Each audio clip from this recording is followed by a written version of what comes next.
গাজীপুরে বকেয়া বেতনের দাবিতে ঢাকা ময়মনসিংহ মহাসড়কের বোর্ডবাজার এলাকায় সড়ক অবরোধ করে বিক্ষোভ করেন নূর ফ্যাশন কারখানার শ্রমিকরা। বৃহস্পতিবার সন্ধ্যা ৭টা থেকে ৯টা পর্যন্ত ঢাকা ময়মনসিংহ মহাসড়ক অবরোধ করে যান চলাচল বন্ধ রাখে কারখানার শ্রমিকরা। এতে তীব্র যানজটের সৃষ্টি হয়।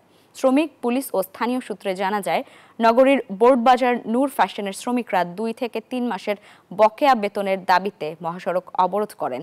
নূর ফ্যাশনের শ্রমিকরা বলেন, এর আগে কারখানা কর্তৃপক্ষ, আইন শৃঙ্খলা বাহিনীর সদস্য ও সংশ্লিষ্টরা তাদের বকেয়া পরিশোধের আশ্বাস দিয়েও তা পরিশোধ না করায় তারা বেতন না পাওয়া পর্যন্ত সড়কে অবস্থান নেবেন। কারখানা মালিক কারখানাটির নাম প্রায় পরিবর্তন করে বিভিন্ন নামে তিনি পরিচালনা করেন। এক পর্যায়ে আইন শৃঙ্খলা রক্ষাকারী বাহিনীর সদস্যরা তাদের লাঠিচার্জ করে সড়কে যান চলাচল স্বাভাবিক করে বলেও অভিযোগ শ্রমিকদের।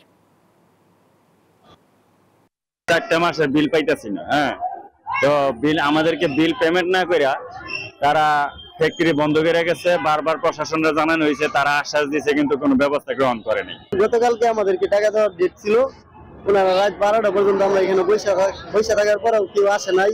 আমরা ডিউটি করি, আমাদের 2 মাসের স্যালারি দিতেছে না ওনারা একটা পর একটা ডেট নিয়ে যাইতেছে। ওদের কাছে ভিক্ষা চাইতেছে না, আমাদের 12 টাকা আমাদের দিব। কেন আমাদের সাথে এরকম করতেছে? পুলিশ কেন আমাদের মারবো?